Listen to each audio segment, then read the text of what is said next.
හයි party එකකට T time එකකට වගේ හැමෝම කන්න කැමති කෑමක්නේ කට්ලට් කියන්නේ. අද මම අරන් ආවේ පුපුරන්නේ නැතුව හොඳ ක්‍රිස්පි එකට කට්ලට් බැදගන්න රෙසිපි එකක්. මුලින්ම හොඳට තම්බගත්ත අල ග්‍රෑම් 400ක් මේ වගේ පොඩි කරගන්නවා.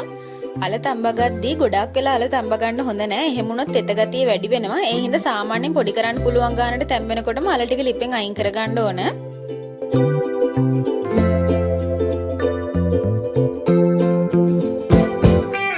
ඊළඟට භාජනයක් ලිපේ තියලා ඒකට පොල් තෙල් තේ හැඳි දෙකක් දාගන්නවා. තෙල් එක රත් වුණාම හීනියටම කපාගත්ත සුදු ලුණු බික් දෙකක් දාගන්නවා.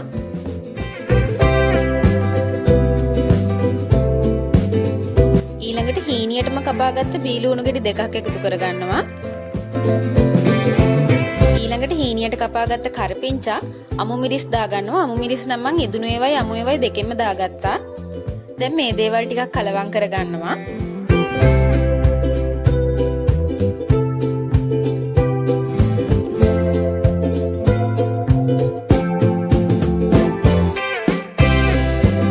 ඊළඟට කෑලි මිරිස් තේ හැඳි දෙකයි, ගම් මිරිස් තේ හැඳයි, කහකුඩු තේ හැඳි කාලකුයි, රස අනුව ලුණුයි දාගන්නවා. ඊළඟට මේ ටික හොඳට කලවම් කරගන්න ඕන. මම බී ලුණු ටිකක් වැඩිපුර දැම්මේ. එතකොට රසත් තව ටිකක් වැඩි වෙනවා. ඒ හින්දා බී ලුණු ටික ටිකක් හැම්බෙනකන් හොඳට වහලා තියන්න ඕන.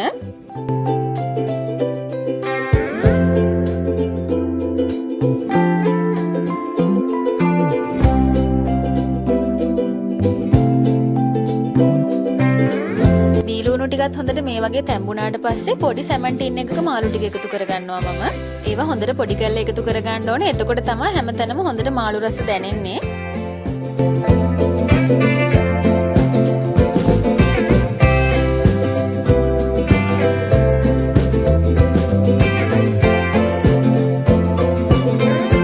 ඒ ටිකත් හොඳට කලවම් කරලා අර පොඩි කරගත්ත අල ටික එකතු කරගන්නවා.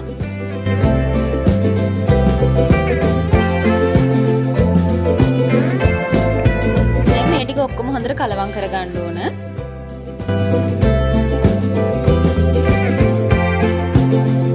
මේ වගේ ඔක්කොම ටික හොඳට කලවම් වුණාම රස බලලා මදිපාඩු මේ වෙලාවට එකතු කරගන්නත් පුළුවන්. ඔක්කොම එක ගුලියක් වගේ මේ විදිහට හැදෙන පදමට ආවට පස්සේ ලිප් ඔෆ් කරගන්න පුළුවන්. දැන් මේ ඔක්කොම වෙනම බෝල් එකකට දාලා නිවෙන්න ටිකක් වහලා තියෙනවා.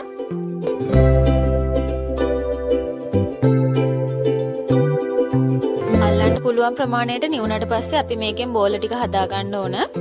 මේ වෙලාවට ගොඩාක් ලොකු කට්ලට් බෝල හදාගන්න එපා. බිස්කට් කුඩු එකේ දෙපාරක් කට්ලට් ටික දවටන හින්දා තව ලොකු වෙනවා. ඒ හින්දා පොඩිවට බෝල හදාගන්න ඕන. මේකෙන් කට්ලට් 38ක් මං හදාගත්තා. ඊළඟට බිත්තරයක් කඩලා අරන් හොඳට ගසා ගන්න ඕන එක.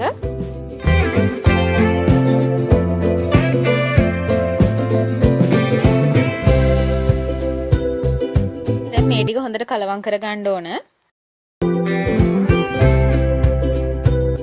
ඊළඟට කලින් හදාගත්ත කට්ලට් බෝල මේ බිත්තර මිශ්‍රණයේ බිස්කට් කුඩු වලයි දවට ගන්න ඕන. විශේෂයෙන්ම කියන්න ඕන මම ගත්තේ පාන් කුඩු නෙමෙයි බිස්කට් කුඩු. බිස්කට් කුඩු වලින් කට්ලට් වලට හොඳ ක්‍රිස්පි ගතියක් එනවා. මේ විදිහට කට්ලට් ටික ඔක්කොම පළවෙනි වටේ දවටගෙන ඉවර කරගන්න ඕන.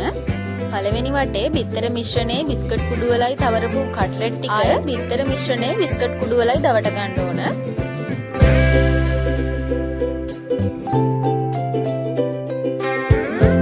දෙවෙනි පාර බිස්කට් කුඩු තවරන වෙලාවට කට්ලට් ඇද වෙලා එහෙම තියෙනවා නම් ලස්සනට අතින් හැඩේ හදා ගන්න ඕන රවුමට එන්න. වට දෙකම බිස්කට් කුඩු තවරලා ඉවරුණාට පස්සේ කට්ලට් ටික ඔක්කොම විනාඩි 10ක් විතර හොඳට හයි වෙන්න තියන්න ඕන. එතකොට බදින වෙලාවට පුපුරන්න නැතුව හොඳ ක්‍රිස්පි එකට කට්ලට් ටික බදින්න පුළුවන්.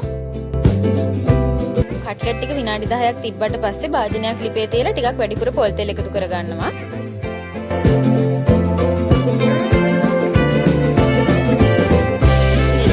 ගෙන එනකොට හදාගත්ත කට්ලට් එකතු කරගන්නවා. තෙල් එකට එකවර කට්ලට් ගොඩක් දාගන්න එපා. එතකොට කට්ලට් කැඩෙන්න බලනවා. ඒ හින්දා ඉඩ ඇතුව කට්ලට් ටික බෙදෙන්න දෙන්න ඕන. කට්ලට් ටික දාලා විනාඩියක් විතර ගියාට පස්සේ පරිස්සමෙන් මේ වගේ හොඳට හරව ගන්න ඕන. දැන් මේ වගේ හොඳට තෙල් එක රත් වුණාට පස්සේ ගින්දර ගොඩාක් වැඩි කරලා තියන්නත් එපා. ගින්දර අඩුම කරන්නත් එපා. එතකොට කට්ලට් පුපුරන්න බලනවා. ඒ හින්දා සාමාන්‍ය ගානට ගින්දර තියාගන්න. මේ වගේ පෙරල රන්වන් පාට එනකන් කට්ලට් ටික බැදුනට පස්සේ ලිපෙන් බා ගන්න පුළුවන්.